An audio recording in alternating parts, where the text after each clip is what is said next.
안녕하세요, 닥터 코뿔소입니다. 오늘은 근감소증이라는 좀 생소할 수도 있는 이야기를 해볼까 합니다. 우리가 연세 드신 분들이 저한테 오셔서 하는 얘기들이 좀 있는데, 운동을 얼마나 해야 되나요? 헬스를 꼭 해야 되나요? 근력을 키우는 게 좋죠? 이렇게 많이 물어본단 말이에요. 근데 근감소증이라는 게 최근에 중요한 화두긴 합니다. 근감소증이 있으면 환자가 입원도 자꾸 길게 하고 외래도 자꾸 많이 가서 의료비도 많이 들고, 그리고 환자가 일상생활에서 느끼는 불편감도 굉장히 크더라. 저희 같은 통증의학과나 정형외과 원장님들이 연구를 많이 하고 있는 분야예요. 하나의 이제 예방의학 같은 건데, 예방의학이 되게 재밌는 게, 우리가 생각하기에는 내가 안 아프기 위해서 나라에서 검진을 해주는 것 같단 말이에요. 근데 우리가 크게 봐서는 나라에서 건강검진을 하는 이유는 단 하나입니다. 의료비를 감소시킬 수 있다는 이 원칙 하나를 가지고 나머지 것들을 설명을 해요.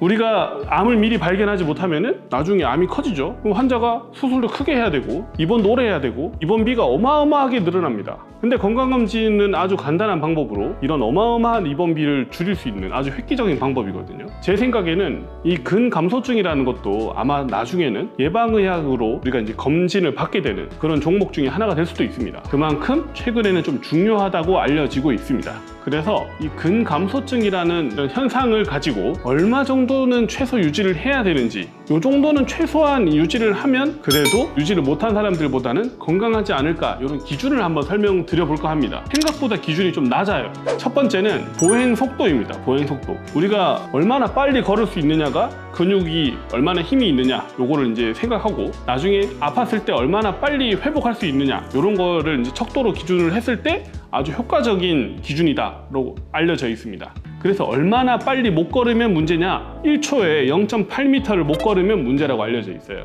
잘 감이 안 잡히시죠? 헬스장을 예를 들어보면 시속 3.6km로 걸으면 1초에 1m를 걷는 겁니다. 핸드폰 보면서 천천히 걸으면 아마 3.6m일 겁니다.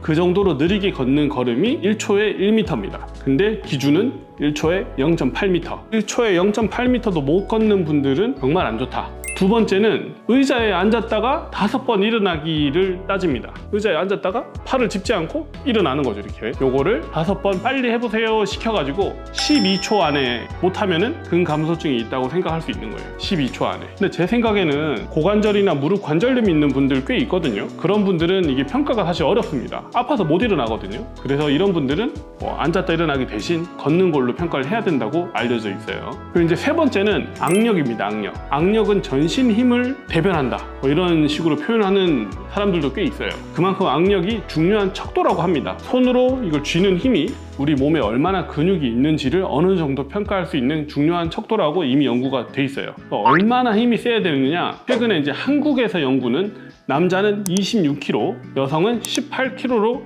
연구는 돼 있습니다. 근데 이게 잘 감이 안 오시죠? 예를 들어서 설명을 해드리면, 한국의 60세 남성의 평균은 38kg, 여성의 평균은 23kg라고 합니다. 근데 이거보다 훨씬 낮은 수준의, 아까 설명을 드렸죠, 남자분은 26kg, 여자분은 18kg의 악력을 가지고 있으면 우리가 근감소증을 좀 의심할 수 있다. 저도 이번에 이 논문을 이렇게 살펴보면서 우리 병원에도 악력기를 하나 사야겠구나, 이런 생각이 좀 들었습니다. 힘들어 보이는 환자분들한테 악력기 테스트도 좀 해보고, 보호자나 환자분한테 요런 점수는 향후 위험할 수 있으니 운동도 좀 하셔야겠다, 이런 기준을 한번 우리 병원도 해볼까 오늘 고민을 했어요. 그리고 이제 네 번째는 종아리 둘레를 재보는 거예요.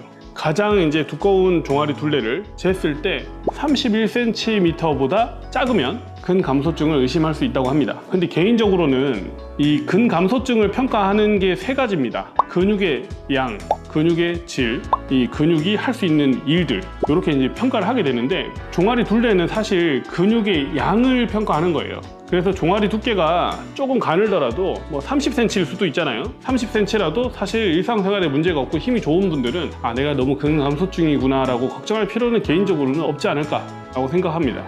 그리고 이제 마지막으로 엑스레이랑 CT, MRI로 이제 검사하는 방법들이 많이 알려져 있습니다. 이게 아마도 나중에 건강검진에서 시행할 수 있는 방법이 될 것 같아요. 건강검진에서 막 걸어보세요 시킬 수는 없잖아요. 나중에 환자분의 근감소증을 평가해야 되는 시기가 언젠가 올 겁니다. 그래야지 처방도 해주고, 미리 밥 먹는 거 어떻게 먹어야 된다 얘기도 해주고, 이런 얘기를 해줄 거 아니에요. 그때 아마 엑스레이를 보통 찍거나 CT나 MRI를 찍어볼 수도 있지 않을까. 나중에는 그런 방식으로 검사를 할 것 같습니다.